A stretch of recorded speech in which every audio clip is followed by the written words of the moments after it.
The LA Chargers just got really good news, and we're going to break it all down because we're going to talk coaching staff and we're going to talk players that are getting recognized at camp that you can be really excited about as training camp opens up. If you're new to the channel, we're Detroit Lions fans, but we have this channel all about the Chargers to give you an unbiased look into your team. And so subscribe if you haven't. If it's your first time, watch the video, hang out for a second, then hit that subscribe button. Okay, so here's I'm building the good news up. Keep hang with me here.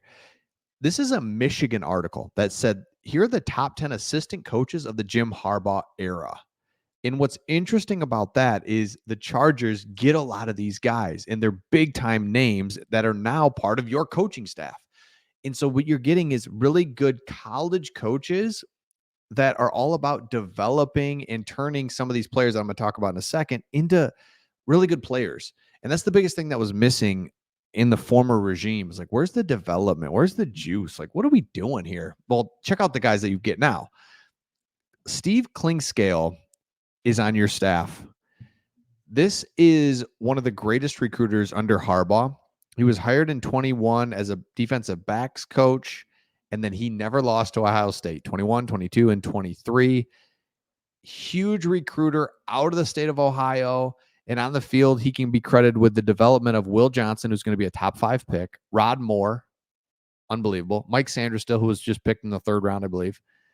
His departure to the Chargers was one of the most painful of the bunch, right? So it's bad news for the Michigan Wolverines. It's good news for you because it's like, yep, that was. It's like, man, you're losing a recruiter and a developer.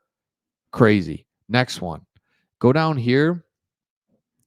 Ben Herbert. Strength and conditioning coach is all the way up to number 4 on this list, tells you all you need to know about Herbert. It's no coincidence that this hire came shortly before the resurrection of the program. Remember, Michigan was really good from what they were previously, but they were still winning 8-9 games, couldn't beat Ohio State. They always lost then another one to like Penn State or Michigan State or like a random other one. So there's 2 losses. And then they'd lose their bowl game and they'd finish 8-3 or whatever, 9-3. And it's like good, but then Herbert gets there.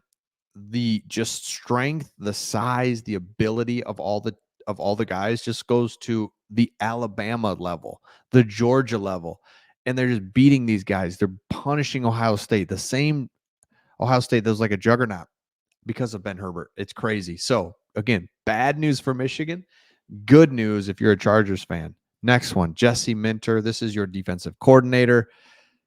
Following Mike McDonald's quick departure back to John Harbaugh, many Michigan fans were panicked as to who and where the defense would go. Minter's resume was significantly less impressive than McDonald's, yet he comes in, and the dude's incredible.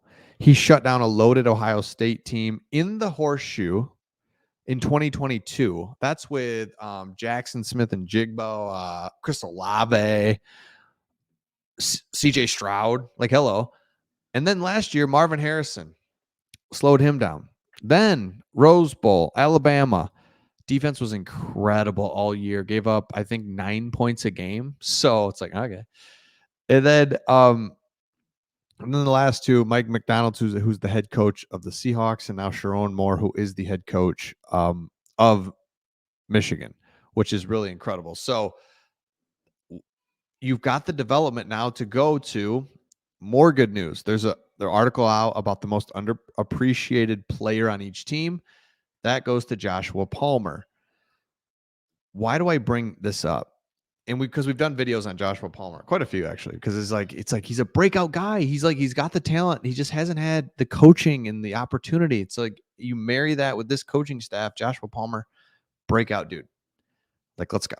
Need you too, by the way. Another guy is there was a slot defender ranked among the league's elite. So again, another guy that was just like all these guys that are just, oh yeah, I kind of remember you, are going to turn out, you just watch. They're going to be like, look a little bit bigger, a little bit stronger, like a little bit more physical. It's like, what's up with this guy?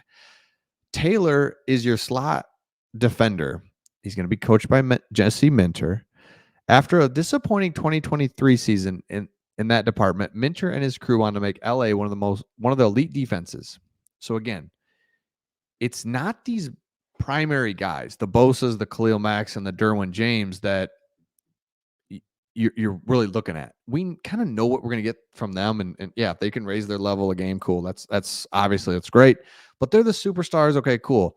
But can you get a guy like Taylor, who had one heck of a sophomore year, despite the overall team's performance, a former 6th round pick, now heading into his 3rd season, and while a lot will be placed on his shoulders to help lift the secondary because of his incredible 2023 season, Taylor is recognized as a top slot defender. In USA Today recently wrote about this. One of the slot defenders I studied and compiled a list was Taylor. He is one of the least national name recognition. One might expect that it changed from the 2026. So basically, just what I'm saying.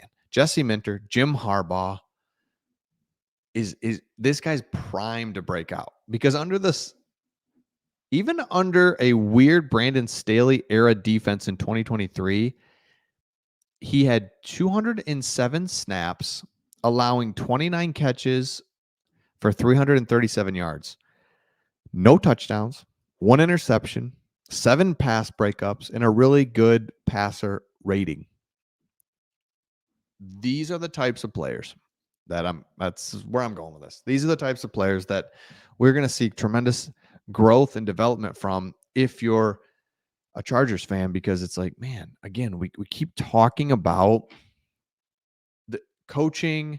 There's certain sports where coaching just really matters. Like, I'm not knocking on volleyball, but I don't know much about volleyball. I don't know anything about volleyball. Does coaching matter as much as it does in football as it does volleyball? You got to have the scheme, you got to have the personnel, you got to have the development, there's so many moving parts. The one thing you have to have, and that's a really good quarterback. Then after that, player acquisitions, training, development, nutrition, all the thing, and you're looking at 53 guys. Special teams, there's a cast of characters on every team, and you now have the coaches in place that can develop. And now you wonder, and this is the exciting part if you're a Chargers fan, as you watch these games, is like, what's going to happen to some of these guys like Taylor, like even DJ Chark, who's now into a settled down franchise. What's going to happen and what are they going to look like? So that's the exciting part. Again, if you're new to the channel, if you watch this far in the video, you might as well subscribe. And again, leave your comments down below, and we'll see all of you on the next one.